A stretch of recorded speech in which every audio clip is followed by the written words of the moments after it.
Here's another important video from the Personal Defense Network.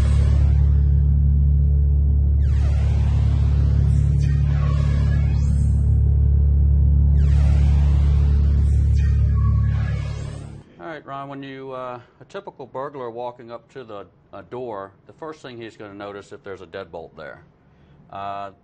If there is, the first thing he's going to try is making sure you locked it.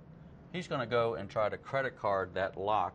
If adjusted properly, like we showed earlier, it will prevent him from credit carding it. If he's successful and the deadbolt's locked, he's not getting in. The second thing, if he walked up to the door and there was no lock at all, if it was just a knob, he would pipe wrench that or jam it with a screwdriver and be in seconds. So the first thing that a burglar is going to do is assume that it's certainly possible that this isn't even being used. There's a lot of people that never lock them. How much do you think that the deadbolt serves as a deterrent to a modern thief? It's huge. It's usually the difference of him walking away and going to one that doesn't have one. But if he's got no option, if everybody in your neighborhood has a deadbolt, you better not be the one who didn't use it that day. Right. When we look at this door, let's look at it a bigger picture, not just the doorknob and the deadbolt that we've been focusing on, but what else can we say about this door? Now, this is a steel door. This is considered a Class 1 steel door? Correct. What else do you see about this door that's good or bad? Well, the good thing is they've chose a window that's high enough to where they're not going to break the glass. Like we said before, it is tempered. It's very hard to break anyway, but if they were to break it, they're not going to be able to reach down easily and unlock the door. Right, they'd have to be elevated to have an arm length, and that's probably more than an arm length anyway to get down to where the locks would be. And a lot of noise. It's going to be causing a lot of attention to that door. And one of the things is, as you noticed, it is rather tall on the door when you first look at it, but I'm not all that tall of a guy. I can still come back here and maybe just get up on my tiptoes and still be able to see if someone's out here around the door or who's knocking. It's good to identify them. Again, like we said, you don't want to open that door. You spent the money for the security. You don't want to avoid it by opening a door and asking who's there.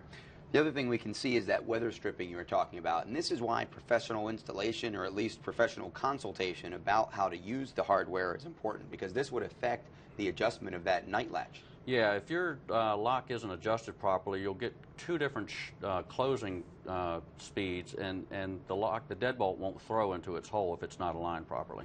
Okay, so again, with a modern door, Class 1 steel door, very typical home application for an exterior door, front or back.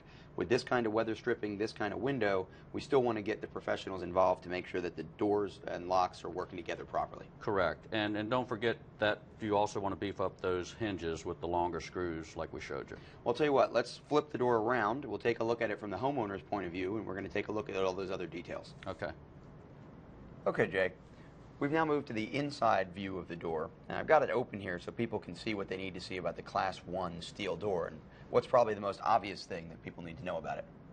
Well, they're usually filled with either styrofoam or wood, and the wood is usually only on the edge only. The foam is used for soundproofing and temperature control. So these aren't actually solid blocks of metal? They're a very thin metal. Pretty easy to break through if you wanted to? Not that easily. I mean, they'll withstand a lot of attack. And we're relying on then our deadbolt and our doorknob to team up with that steel shell, the metal face? Correct. Yeah, the homeowner buying these doors with pre-drilled holes in them, they feel like they can install these locks themselves. With the adjustments needed and the quality of the deadbolt, you probably should call a professional. You're not going to get the quality lock at the home center as you would from the professional. So again, we get the professionals involved, we make sure that installation is handled appropriately, because it's not just plug and play, so to speak. Just because there's a hole there that happens to fit the doorknob doesn't mean that the doorknob's going to go in properly? Correct. Okay, let's move away from the actual door itself and look at the frame. And this might be the most important part of this whole discussion. Yes, I believe it is. When your molding is on your door, you don't see the small piece of wood that the frame is made of. This 3/4 piece of wood is all that your deadbolt throws into. So with the builder's grade lock with the short screws is throwing just into this piece of wood. So you're actually relying on this 3/4 of an inch and realistically only about 1/2 an inch here in actual depth that we're going to have to protect all the weight of someone trying to kick the door in or pry the door in? Yeah, it could be kicked in easily even with both locks locked. And the advantage of using the professional grade materials is that we can then move into the structure of the actual house. Is that right? Right. With just a regular strike plate on your door, you'd be looking at this. And what we install behind it is the security strike with this on top, and it penetrates the 2x4 structures of the house. Actually out here in this area. Right.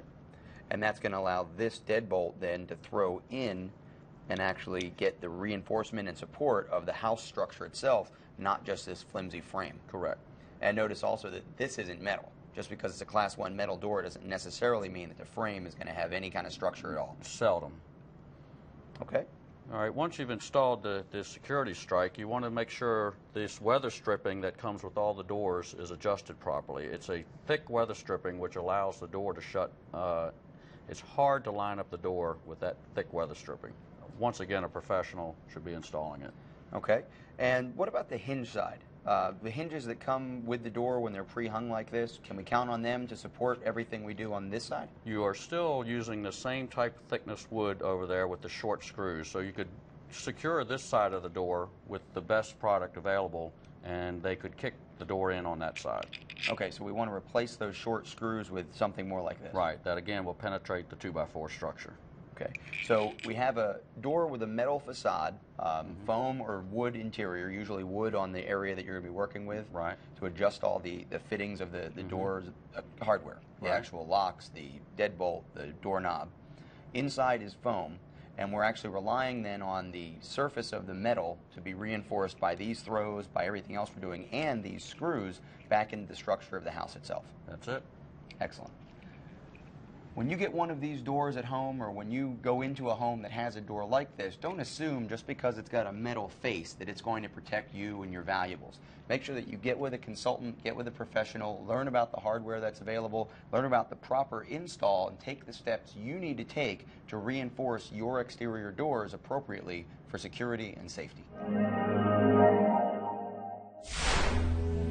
Check out more videos just like this one at the Personal Defense Network.